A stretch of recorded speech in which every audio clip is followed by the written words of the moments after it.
following is a Jackass Nation production. Subscribe to us on Podbean at jackassnation.podbean.com.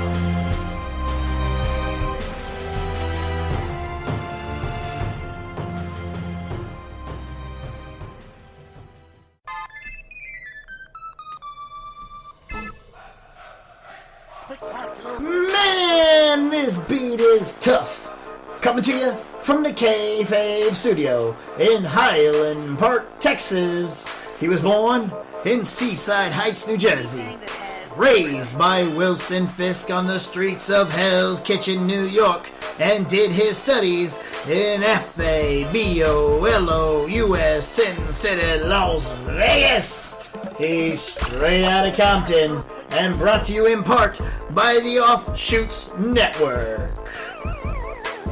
He's pro wrestler, four-time MPX Tag Team Champion, writer, podcaster, bringing you his opinions on film, TV, professional wrestling, sports, and everyday life.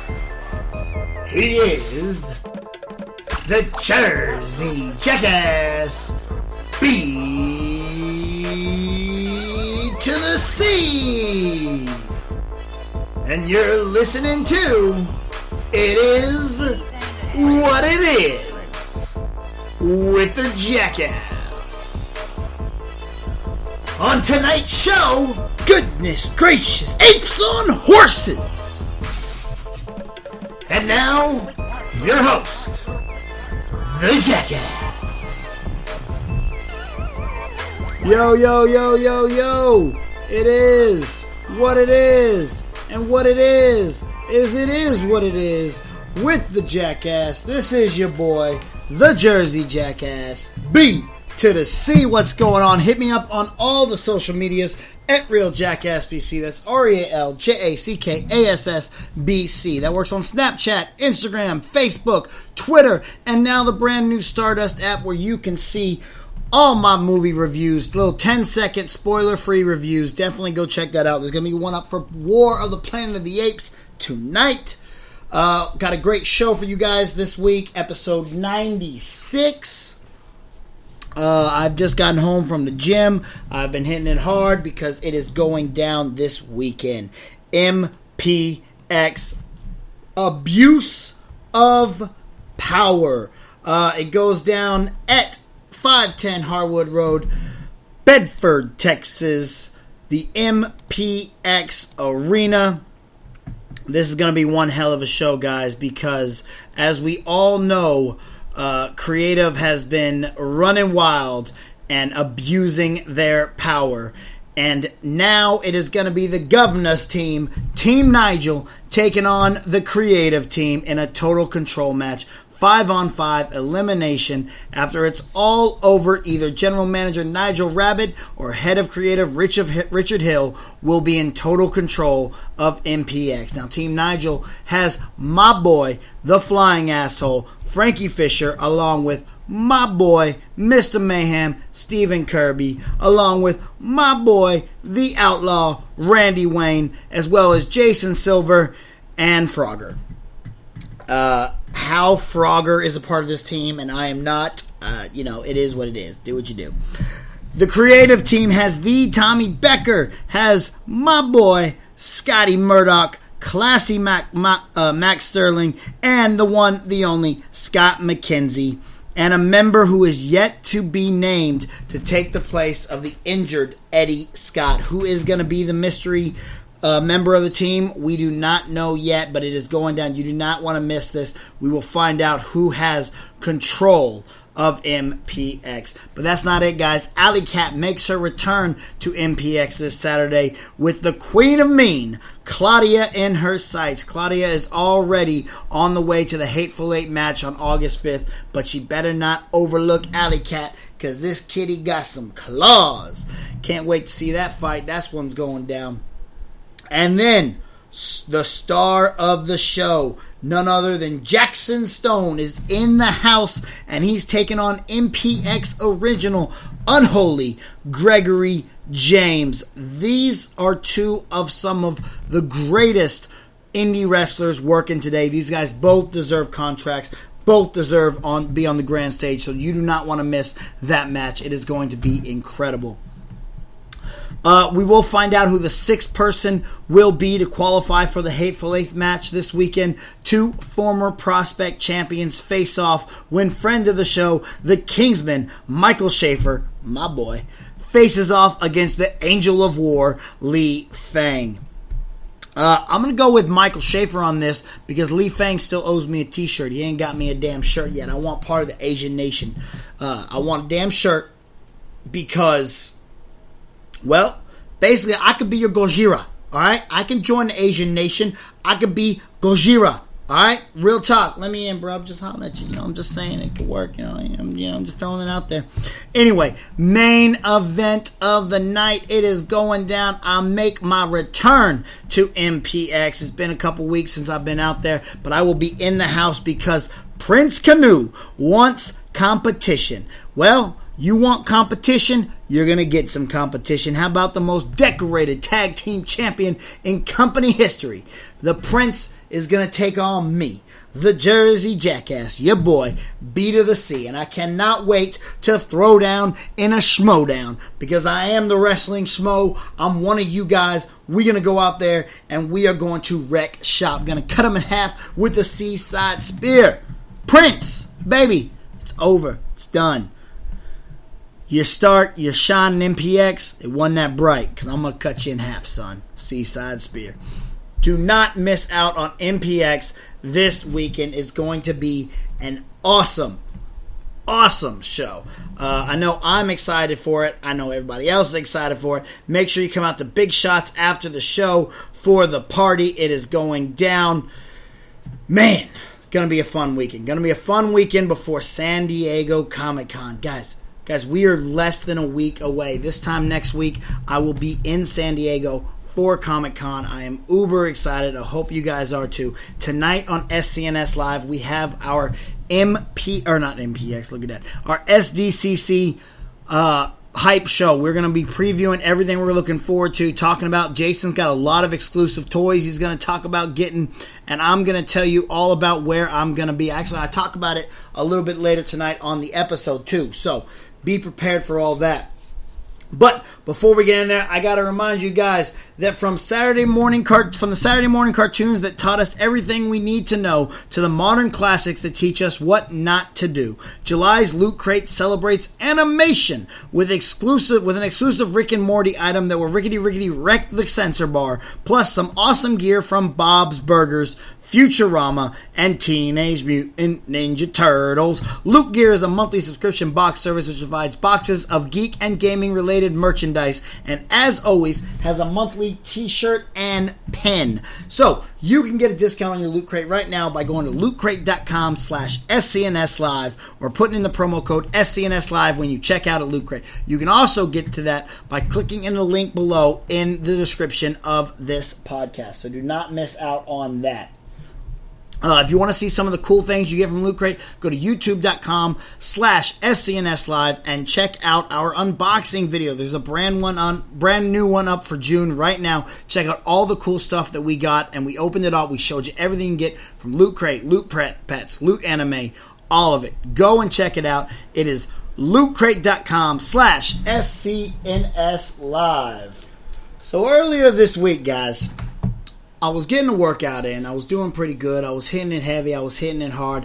I had taken some new pre-workout and rode my bike up to the gym. Now, this pre-workout I got was C.T. Fletcher's Groundbreaker or Cement Breaker, something like that. The flavor, and here's your one cuss word for the show, was Fruit Motherfucking Punch. Real talk. That was the name. That's the name of C.T. Fletcher's flavor of pre-workout. I think it's called Sidewalk Breaker or something like that. Let me tell you something. It's a good pre-workout. All right, it had me motivated, had me ready, had me hitting the gym hard. But it is some nasty ass crap, man.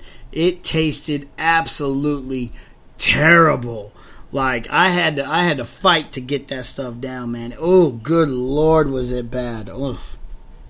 But that's not the moral of the story. Look, it worked. It got good. I had a good workout in. Came time to go home. I started heading back to the house. It's about 5-6 mile ride on my bike.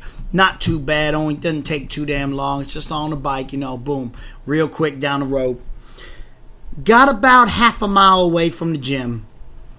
And the bike's clicking for some reason. The gears are just clicking. I don't know what the hell's going on. It's starting to bother me. I'm like, man, I'll have to get home. I'll have to look at the bike, see what's wrong when I get home. Before I could even get home, half a mile, maybe a mile from the gym, boom, big click. Pedals start just going, but the bike ain't speeding up. I'm like, what the hell's going on? I look down, the damn bike chain had broken. That's right. I'm 4.5 miles from the house, and my damn bike chain is broken, and I can't get back. All I could do is walk the damn bike home. Luckily, I got some good friends. They came pick me up, threw the bike in the back of the truck. But as of right now, I don't have a bicycle, man. I got to get the chain fixed. It's killing me. God, driving me nuts. I could not believe that. Got this bike from Walmart, though. That'll teach me to get a cheap bike from Walmart. So far, I only paid about $70 for the bike. But so far, the seat has broken. Well, one, the seat's the most uncomfortable thing I ever done sat on. Like, it is a terrible effing seat. And then the peg that the seat sits on broke, bent in half. Now the damn bike chain has broken in half. Look, don't buy a bike from Walmart. I get it. Bikes are expensive. They're really freaking expensive. But by God, man, come on now. That's just terrible. Just terrible. Anyway, guys, check this out, too. My buddy, Johnny LaQuasto, who some of y'all might know, some of you might not. I'm not sure if you do or not. But Johnny is a comedian out in California. A good friend of mine. He's the guy that got me on DC Movie News. So, if you saw the DC Movie News, he was the main host of it. Now, he is putting out his newest comedy album. All right, and it's something that you guys have got to check out. It's called Johnny LaQuasto Presents. I think it's just Johnny LaQuasto Presents. I think that's it. I think that's what it's called. And this is something you have got to check out. Go to iTunes right now, and that's what it is. It's Johnny LaQuasto Presents Johnny LaQuasto's Johnny LaQuasto. So definitely go and check it out on iTunes. It's up for pre-order right now on iTunes. If you go check it out, you can check out a track for free right now. You got to get this album. I'm telling you, it's only $10, and he is absolutely hilarious.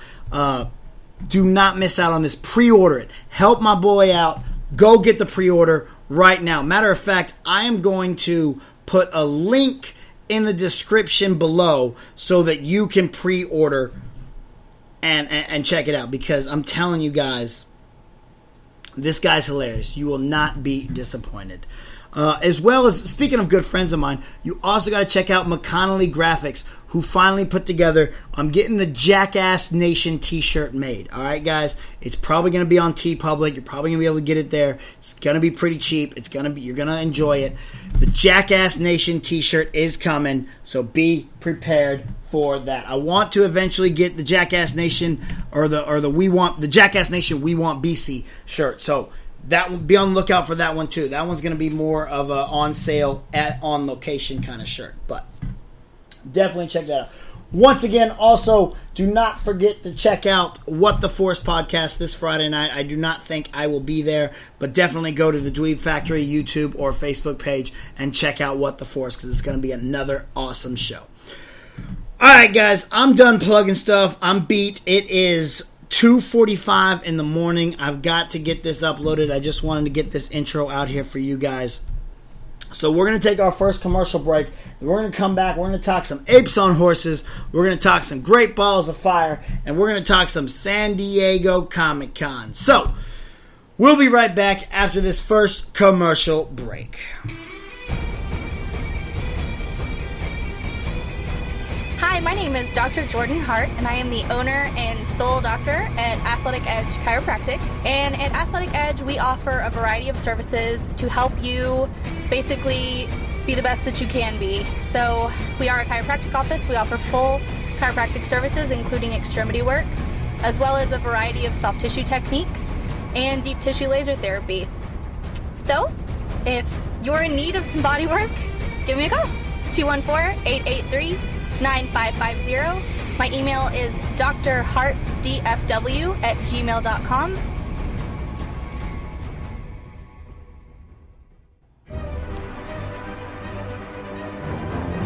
The Jackass Nation podcast channel with shows like It Is What It Is with the Jackass, Jackass Reviews, Go Home, Jackass 1, a Star Wars podcast, and many more. Check us out at jackassnation.podbean.com. Give me the green light, cause I'm ready to go. Give me the green light. I got the green light, mommy, and you know what that means. That we can do anything that you dream. I wanna make you ooh, till you scream, and I practice what I preach, if you know what I mean. Give me what I asked for, I got a passport. Mr. International, I hit the airport. If you knew the kind of work that I transport, that Rihanna do me dirt to the crash course. Red light, green light. What you waiting for? Give me the green light. Cause I'm ready to go. Let's have a good time. What you waiting for? That's right. Once again, it is time for San Diego Comic-Con. It is all upon us next week. This time next week, we'll be out there. Next week's episode will be recorded a little bit on location, maybe a little bit off. Might have a little bit to add to it that's not from San Diego Comic-Con, but a good majority of it will be from San Diego or in the airport or on the way to San Diego. So I do not know exactly when it will be uploaded, but it will be uploaded at some time on next Thursday. Might not be like middle of the night. Might be at some point during the day at San Diego. So anyway, be prepared for that. It's going to be a lot of fun. But there is a lot going down at San Diego Comic-Con this year. I hope you guys are excited. Y'all know how to get a hold of me. All you've got to do is use the hashtag SDCCBC to join the conversation on Twitter for San Diego Comic-Con and my adventures out there. Keep in touch with Cinelinks.com. We're going to be having all the news breakdowns right there, so you can keep up with everything going on. I am really excited. Some of the things I'm most excited for are Friday night. I will be in Ballroom 20 for the Gifted panel. And then on Thursday, and then right after the Gifted panel, we're going to have the premiere and a Q&A with the cast of Batman and Harley. Really excited for that. I actually enjoyed The Killing Joke last year. I know a lot of people had a lot of issues with it, but I did not. I actually enjoyed it, and I had a good time with it. And I'm really excited to see Batman and Harley, although the trailers have not been that exciting to me because I don't like the girl from The Big Bang Theory doing the voice of Harley. I like the girl from The Big Bang Theory. I think she's really freaking hot. But she's not Harley. Like, that's not Harley's voice. But, nevertheless, I am excited to see it. I'm excited for the premiere. And as soon as that premiere ends, I will likely grab a quick bite to eat, and then I will go straight to line for Hall H. I've got a plan this year. Because our intern is apparently too busy taking pictures, I am once again going to be sleeping in line, but I'm going to go get in line a lot earlier this year. Since I'm going directly after last year after The Killing Joke, we went and got a bite to eat, and then I went back to the Airbnb for a 2-hour nap. That was the mistake. I didn't get to line until about 5 o'clock in the morning. This time I'm going to go get in line at about 1 o'clock or midnight-ish. And I am going prepared. I've got a inflatable pool raft to sleep on, and a nice little throwaway blanket, and a terrible airplane pillow that I'm not going to need to keep or anything. So, I will have everything I need to sleep in line. I will do my best to survive out there at San Diego Comic-Con in line for Hall H. Saturday opens up with Warner Brothers. The Warner Brothers DC panel takes place where we're going to get a lot of we're going to get a lot of Justice League stuff, as well as everything else coming from Warner Brothers. So I'm quite. Look at that! There goes my alarm to wake me up as it is bright and early. Sorry about that, guys. That won't happen again. And then right after the Warner Brothers panel, we are going to have, where is it? What are we going to have right after the Warner Brothers panel? There are the Women Who Kick Ass, which is going to be awesome. I know Charlize Theron is going to be one of the women featured there, and then I hear that panel was a lot of fun last year. And following that, we have Stranger Things, which I have just started watching. I am about 2 episodes in. I'm digging it. It is really creepy. I will give you that. Winona Ryder is incredible so far. The little girl playing 11 is pretty good. I'm enjoying it. I'm having fun with it. I will have it done by the time we get to San Diego Comic-Con, because I do not want to go into Hall H and not have seen season 1 of Stranger Things, because then I'll, be seeing all the stuff for season 2 and not know what's going on. So, I am catching up on Stranger Things right now as we speak. I will be caught up by the time that Saturday at Hall H begins. So, after Stranger Things, we get Marvel Studios, and a lot of us thought that Marvel Studios was not going to be there, seeing as D23 is happening pretty much right now this weekend. So, what are they going to show? It depends on what they show at D23. If I was a betting man, which most of you guys know that I am, I would put my money on the fact that they're probably going to show Thor Ragnarok and Black Panther at D23 this weekend. And they are going to save Infinity War for San Diego Comic-Con. If I believe the panel is only about an hour. Let me look it up right here. The Orville, the Flash, where there's the arrows on that day. Well, it's an hour and a half. So, I bet they're going to bring out the cast for Infinity War, and we're going to talk to them, and we'll get some kind of footage. And you know what? They might show the guys at D23 some stuff, and then not release it to the public, and then maybe they will re-show it at San Diego Comic-Con to that audience there. Who knows? I think that could be an option. I feel like some people would be disappointed in that if they go to both D23 and San Diego Comic-Con. I am not going to D23. Disney turned me down for press, so I will not be there. But, so yeah, that is my major plans. Friday night, Ballroom 20. Saturday, Hall H. And then I will come home and die of con crud. But the next thing up, what are you guys excited to see? I'm going to try and make it to there's going to be a Schmodown panel, as there normally has been. Well, I'm going to assume there's going to be a Schmodown panel. I'm not exactly sure yet. They haven't announced it. By the time this releases, maybe they've announced it, but as of right now, I'm not sure. And I don't know if any other Schmoes Know panel or Jedi Alliance or Heroes or anything like that that's going to go down. But what I do know is that Wednesday night, I'm not exactly sure where it is, but Mark Ellis is having a comedy show, in which case he's going to showcase a lot of the Schmoes. They're going to do some comedy sets and whatnot. I will definitely be at that. My buddy Johnny LaQuasto is he is performing a couple different shows throughout the week, so I'm going to go and check out him.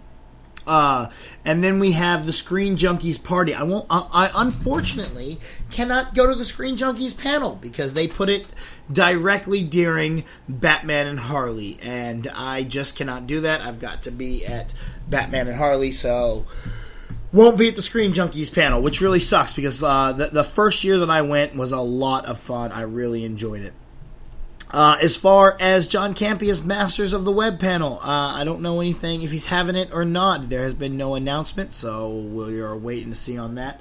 Obviously, there won't be an Injustice panel because Injustice is already out. There's no reason to hype it up now. But, so that won't be there. Other than that, you'll be able to find the SCNS crew all over the place. Come watch us, come find us, come hang out. Just watch our Twitters and social medias. Again, if you're out there and you find us, come up and see us. Come up and say hello. We look forward to hanging out and talking with you guys. I'll be all over the place. I'll be in lines. Jason will be getting exclusives. Rob will be dealing with television. I will be trying to deal with all the movies. It is going down, though, guys, because it's going to be fun. What are you most excited to see? So much to do in San Diego. It's going to be all over the place. I am so excited. I think we're going to finally get our Justice League trailer with Warner Brothers, the Warner Brothers panel. Because the last one was apparently just a teaser. I think we'll get another new look at Justice League coming up here. Maybe some behind-the-scenes stuff. They'll definitely have the cast there to talk about it. Other stuff from Warner Brothers, I don't know what to expect. I honestly don't know what all they have coming down the pipeline. But I think it's going to be a fun panel. And as far as Stranger Things go, it's going to be a cool panel. Nothing too major. We'll probably get a new trailer or something for it. But Netflix is really taking over San Diego Comic-Con. That's exciting to see them really blow up. We may be talking to Lucha Underground, which is exciting to see. I know Jason wants to go to the Mattel panel, which has like all the WWE women at, which I'm excited to possibly go. Not all the WWE women. Alexa Bliss will not be there, so unfortunately I'm not getting the opportunity to go ahead and have her fall in love with me. But I will do my best to maybe pull a date with another one of the WWE wrestlers, but we'll wait and see. Anyway, it's San Diego Comic-Con. It is going down. I am uber excited. I hope that you guys are excited too. Keep up with us on Twitter. Use the hashtag SDCCBC. Tag in Cinelinx. Let us know what you want to see. Let us know what you want us to cover. And I will be all over Facebook Live as much as I can. Remember, service is not really good out there once all the people get there. Sometimes it gets bad and we are unable to really use a lot of social media right in the moment. So I will try my best to keep everybody updated with everything that I can. But more than likely, a lot of it will not be working. But anyway, guys, that's our San Diego Comic-Con talk. We're going to take a quick commercial break, and we're going to come back with some Apes on Horses. Hey, Jackass Nation fans, this is Trey from The Offshoots. If you can, please go subscribe to The Offshoots Network, where you'll be able to pick up shows like the one you are currently listening to. Plus, you'll get The Offshoots, The Nigel Rabbit Show, Bootleg Radio, The Lucha Lounge with Steve DeMarco, Talking Smack with Christopher Hayden, and so much more coming down the pike. As we grow, we want you to grow with us. Please go subscribe.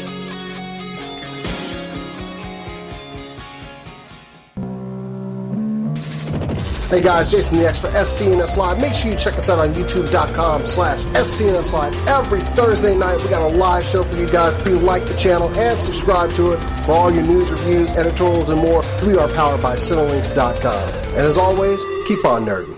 If you're listening to this right now on Thursday, then guess what I am doing as you listen. I am in the middle of my Apes on Horses marathon. That's right, guys.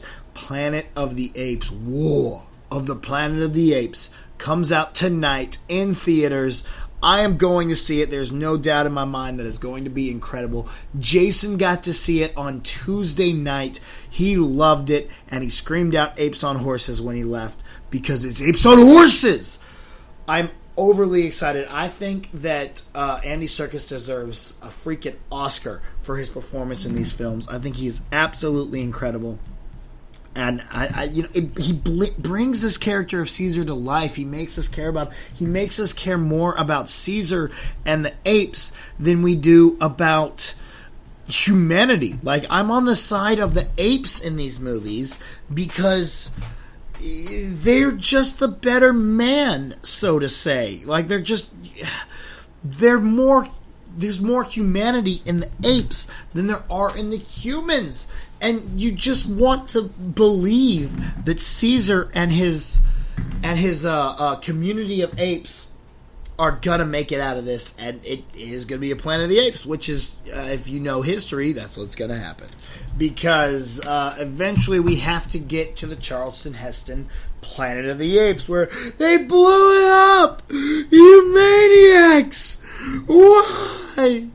I'm assuming we've got to blow up the Empire State Building, or not the Empire, but the Statue of Liberty in this film. Like, this is War of the Planet of the Apes. This has to be the one where we finally blow up the freaking Statue of Liberty so that Charlton Heston can drop down on all fours and cry about it. So, yeah, I mean, obviously, we got to get there at some point, but anyway, I have been over the moon excited about these films. I think they've all been absolutely incredible. Rise of the Planet of the Apes was amazing.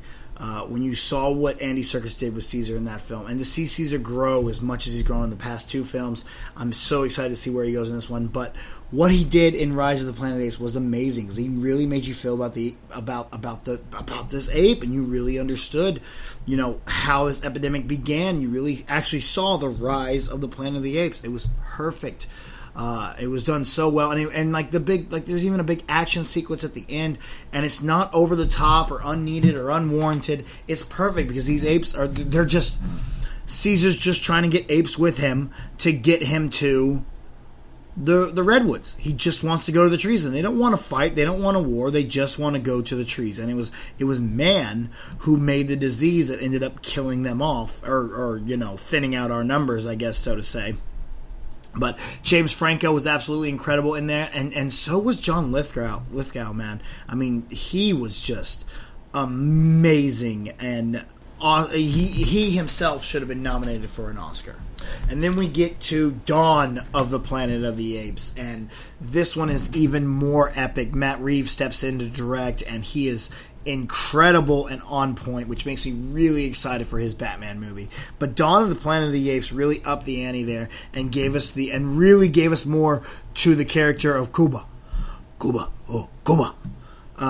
Cuba is the villain of the story, kind of like he's kind of Caesar's right hand man, but he knows how bad humanity can be. He's been experimented on as an ape, and so he's had to deal with that. He's all cut up and scarred, and so he does not in any way, shape, or form trust humanity, even though Caesar is the opposite. Caesar understands the good in humanity. Which very little of that is left in us, but so Caesar is they're at odds with each other, even though Cuba is Caesar's right hand man and Caesar is the alpha, so to speak. And then but Toby Kebbell doing the motion capture for Cuba was again on point with Caesar, and it's just absolutely incredibly and stunning. This is movies like the Planet of the Apes films are the ones that where I go, well, when I see other movies, I'm like, well, there are some CGI issues here and there that really bother me. Well, it's a movie, you have to overlook that sometimes. No, because I legitimately believe those are actual apes when I'm watching those films. Those films are so damn good, the graphics are so damn good, that I legitimately believe that those are actual apes that learned how to talk and walk and go to war against humanity. That's how good that freaking CGI is. It's absolutely incredible CGI. So, anyway, excited for War of the Planet of the Apes tonight. I am rewatching Rise of the Planet of the Apes as well as Dawn of the Planet of the Apes right now. I don't own the original Planet of the Apes films, the Charlton Heston one, and all the ones back from the 60s and 70s and maybe late 80s. If I don't remember if it went that long or not. Definitely don't own the damn Tim Burton version. That was, oof, man alive, was that a bad movie? God, it just. I think the thing that made me the most mad about that movie was at the end when Mark Wahlberg chooses to basically be in love with the monkey and not with Estella Warren, because how can you not be in love with Estella Warren? I mean, it's freaking Estella Warren, but she's absolutely gorgeous. She wasn't in a lot of movies after that, I guess because that one was so damn bad, but it is what it is. So anyway, War of the Planet of the Apes tonight. Don't forget, if you go quickly onto Stardust, if you go add me on Stardust, which is at RealJackassBC, that's RealJackassBC, just like all my other social media, you'll be able to see my immediate review of War of the Planet of the Apes. No spoilers. As soon as I walk out of the theater, there will be I'll do a quick video review on there. those guys. If you haven't checked out Stardust, guys, what Stardust is, it's a movie review app that you can that tags all the reviews that people you follow under the same movie and whatnot. So go and check that out. Go download Stardust and follow me at Real Jackass BC. Up right now, my Spider-Man one is already up there. So there will be a War of the Planet of the Apes review as soon as that finishes.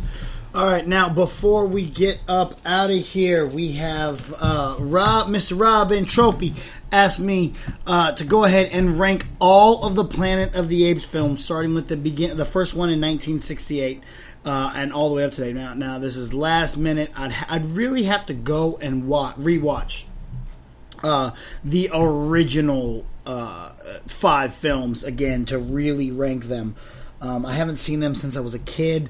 Now, the original, just Planet of the Apes, I watched over and over and over, so that one's burned in my memory. But Beneath, Escape, I think Conquer, and maybe Battle for the Planet of the Apes, those still kind of escape my memory a little bit.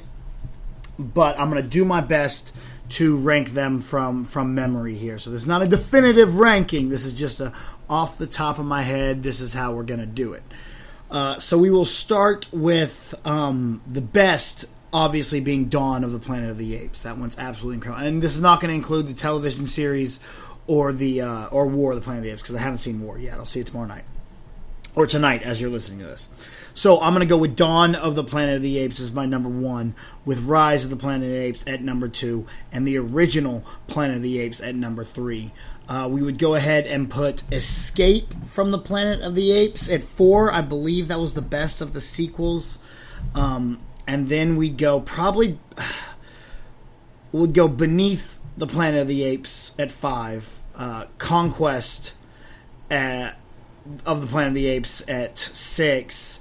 And then Battle at 7, because that was the worst of the original series. I remember that last one being the worst. I think it made the least, too.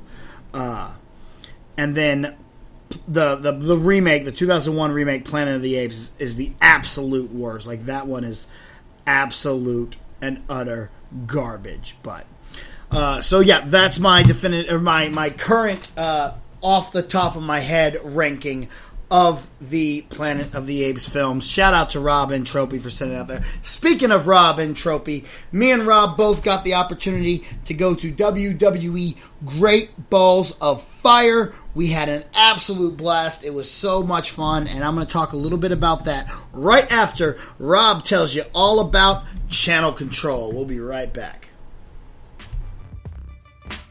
Cinelinx presents Channel Control, where Matt, BC, and I, Rob, get together and talk about TV news and give you our take on what's going on in TV land.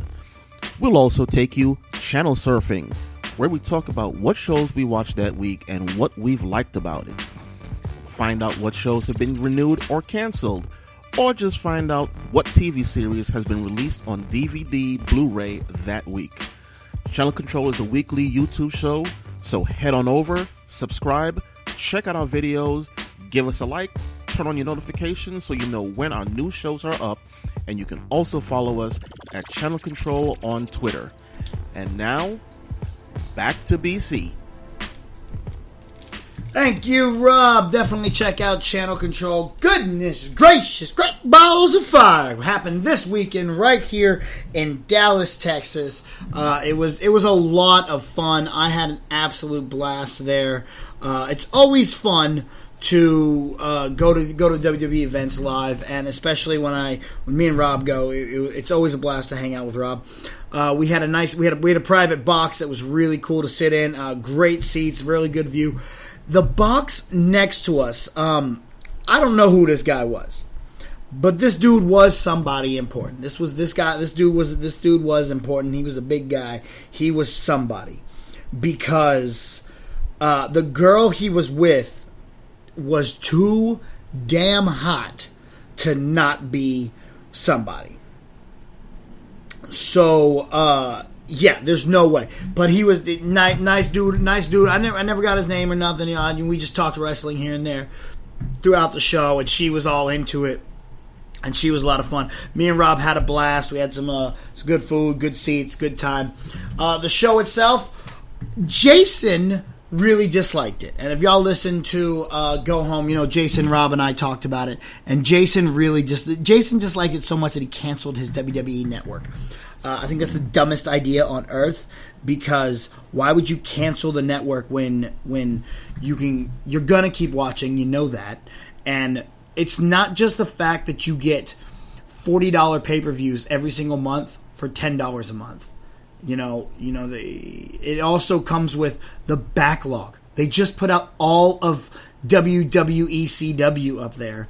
I'm going through the Monday Night Wars right now. I'm watching the rise of the NWO on there. Like, the network is so much more than just the WWE stuff today. Like, going back and reliving and rewatching the stuff. As soon as I finish going through the rise of the NWO and the fall of WCW, I'm going to go back and rewatch or watch for the first time the Attitude Era, because I wasn't watching WCW or WWF back then. I was watching WCW. So I don't understand why you would not want the network. The network is absolutely incredible and so much fun to watch. So anyway, great Balls of Fire, hell of a show. Opening match, the Cruiserweight title, I actually didn't even watch because I was I was in line getting food. So, that just whatever. The Cruiserweight match happened. I think Neville won. Enzo and Cass had their big blow-off match. I don't know if it was a blow-off match or what, but it was a squash match. That's for damn sure. Cass absolutely destroyed Enzo. I kind of expected a little more from Enzo, but at the same time, it makes perfect sense that Cass would just pretty much destroy him. Cass is much bigger, much more powerful. There's no way that Enzo had any kind of opportunity. Seth Rollins and Bray was a little bit forgettable. So much so that I wasn't even really that interested in it when it happened again the very next night on Raw. So, I don't know. I didn't really care much about it. The storyline I haven't cared much for. They haven't got me invested in that right now. They're starting to get me invested because the next night on Raw, even though that match happened, after Bray won again, the Miz Taraj came out and attacked Seth Rollins. Earlier in the night, the Miz Taraj, Dean Ambrose took it to the Miz Taraj and they ganged up on him, and it was Seth Rollins that came to the save. But then Dean got in Seth's face. This ain't no Shield reunion. I don't need you. You just do you and stay away from me. Well, then when Seth Rollins was getting his ass beat at the end of the night, out comes Dean Ambrose. So maybe we are going to get some sort of a Shield reunion. It could be really interesting to see. I think it would.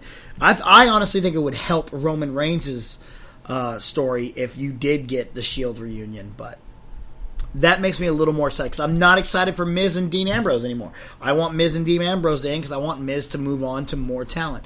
But if we are going to do something with the Shield or whatnot, maybe I could stick along for this feud a little bit longer. But we'll wait and see on that one. Next up, my girl, Alexa Bliss, retains her title in a very good match against Sasha Banks. It was a lot of fun. This feud is nowhere near over. Cannot wait to see where it goes. But she won by getting a count out. So Sasha Banks may get the victory, but my girl Alexa keeps the belt. And that's just how it go. Alright? Champions be champions. Blissed off. What up, girl? How you doing? Call me. Another really cool, not really cool, but a good ending, a really good ending to a match was the Hardys and Sheamus and Cesaro. And y'all know I don't really care about the Hardys until they are the Broken Hardys, and I don't really care much for Sheamus and Cesaro. But the match ended perfectly. The match ended with Jeff Hardy chasing Cesaro around the ring. Maybe it was Sheamus, one of them, around the ring. And whoever he was chasing got caught up in the cameramen. They slid in the ring at the last second. A very last second twist of fate. 1, 2, the bell rings because time ran out. It was really interesting because I didn't know if that was just bad timing or perfect timing. Like, were they supposed to get the win and go into overtime?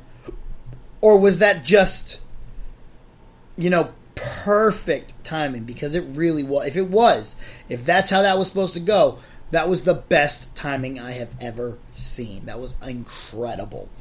The next night on Raw, the Hardys did a couple little Broken Hardy promo. Little bit. Got me kind of excited. But then out comes the club. The club beats their ass.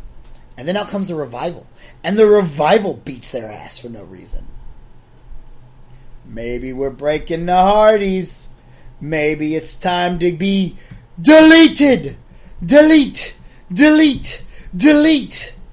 But anyway, that one was excited.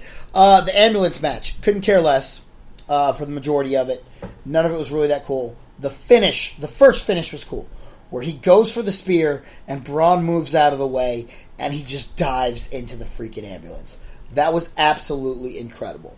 Now, everything that followed was boring and stupid. It negated that entire awesome finish by having Braun Strowman get put in the ambulance again, and then the whole wreck thing, and there was an obvious cut. Like, they had obviously filmed that way earlier. Okay, cool. I guess Strowman has to take time off. That's why we had to do it. But at the same time, I don't know. I didn't really care about it. So maybe that's just me though. Maybe you guys liked it, but me personally, I just didn't care for it.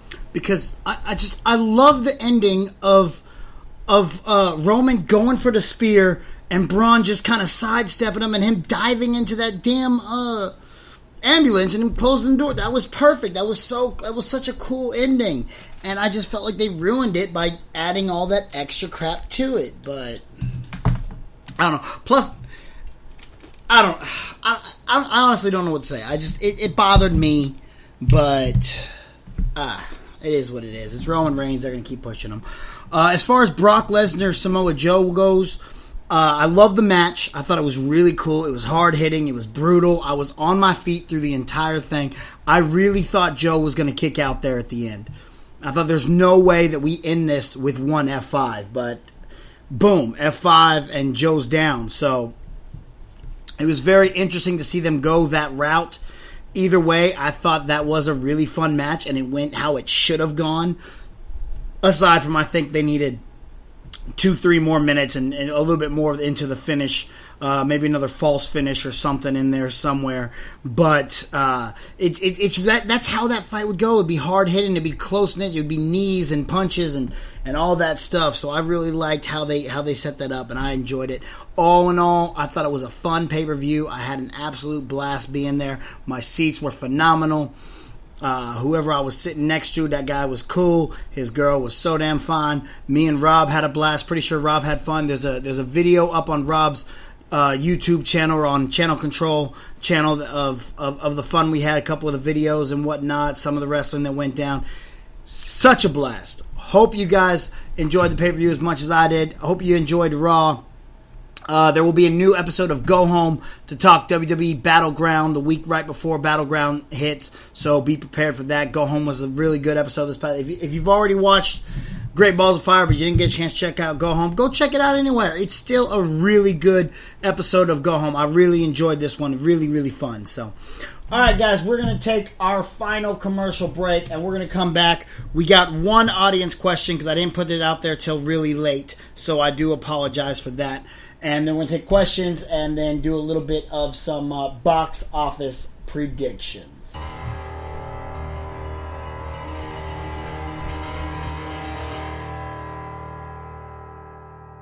Nerd Interference is your bi-weekly source for hot takes and analysis from all the biggest sports and events. Why every other week? It's simple. The coach and the Jersey Jackass BC spew out so much sports talk that they need to recharge. How do they recharge, you ask? By watching sports, playing sports, and eating a lot of chicken wings. Seriously, at least 3 pounds each. So, join your bearded Texas boys every other Saturday live on youtube.com/SCNS Live and follow on Twitter at NI Sportscast.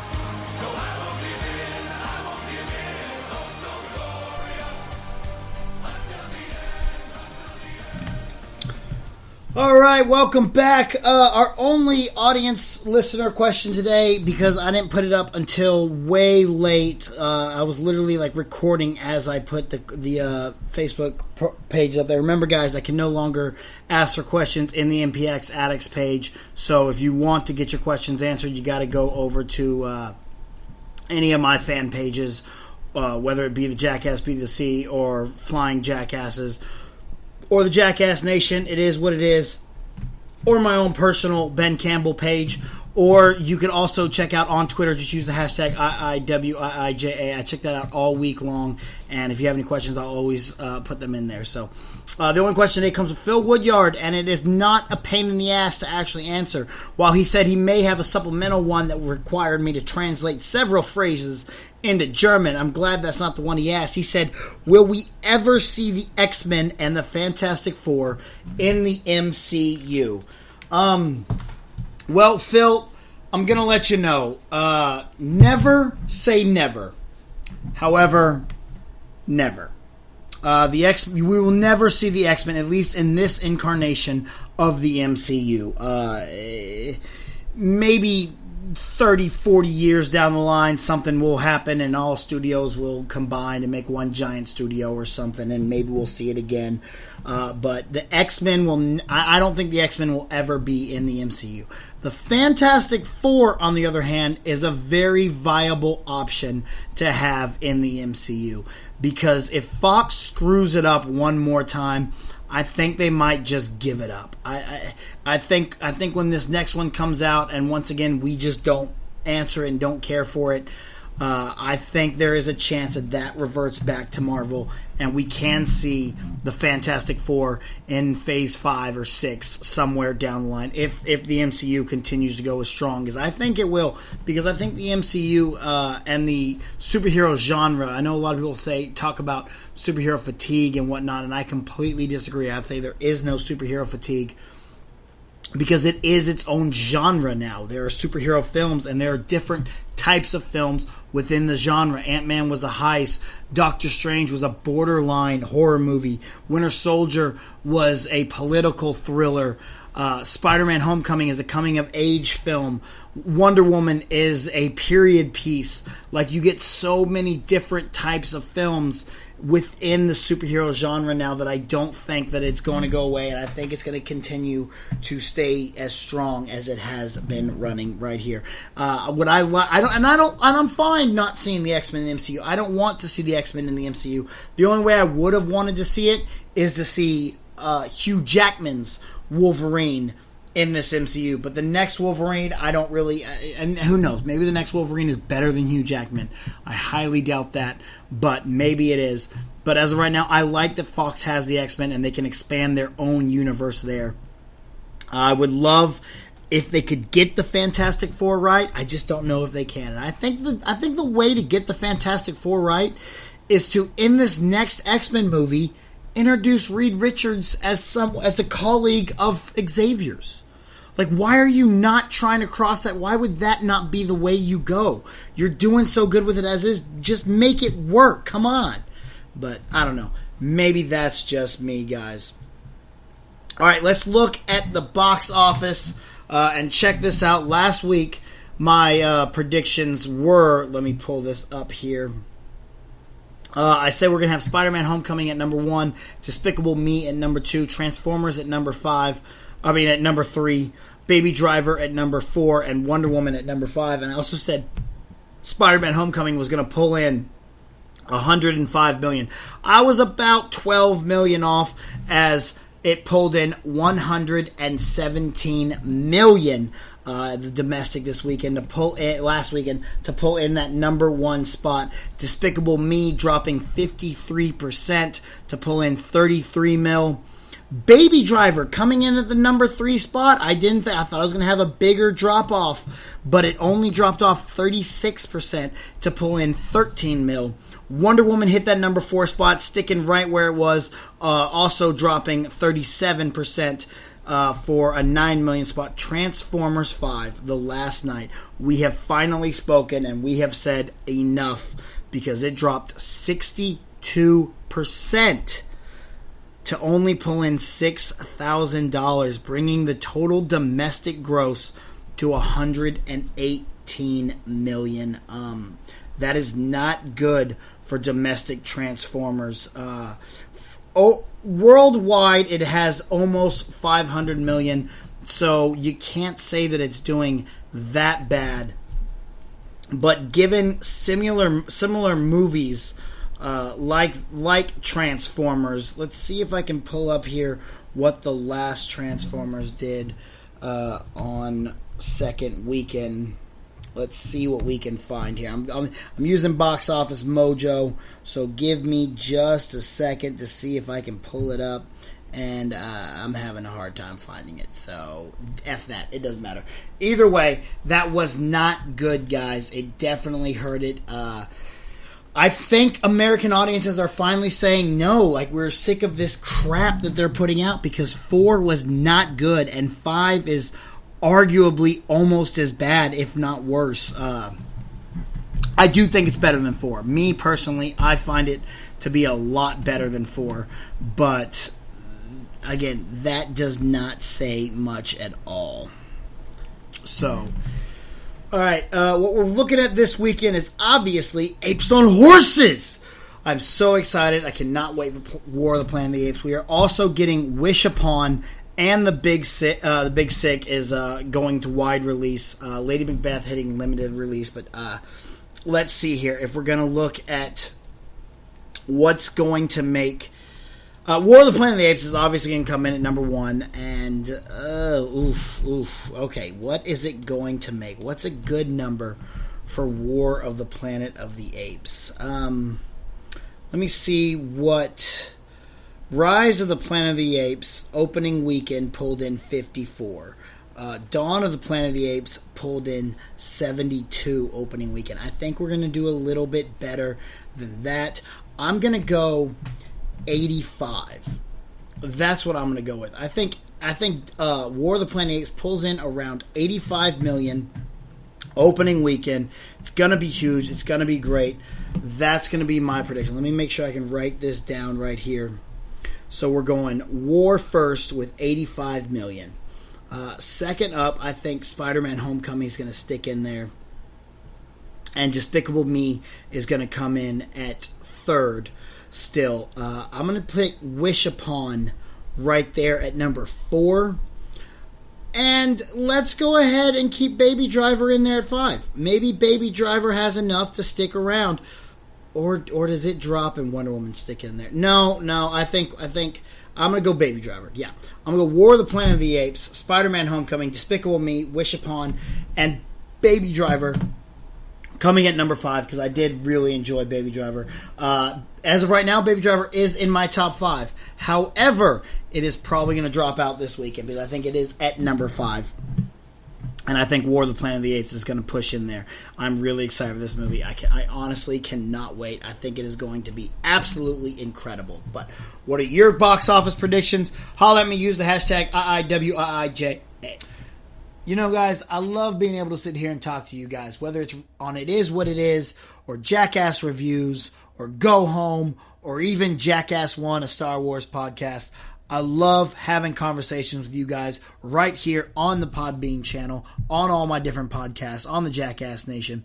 And being able to do that has been quite difficult, but I got to thank a lot of you guys for making it a little bit easier on me. And you know how you do that? You do that by working with Amazon, because Amazon has come to me. They've come to the Jackass Nation, and they said, hey, we want to help you out. We want to make sure to keep everything on your Podbean channel completely free of charge, so that the Jackass Nation can check out all your different shows and not have to pay a single dime to hear your opinions on whatever it is you want to talk about.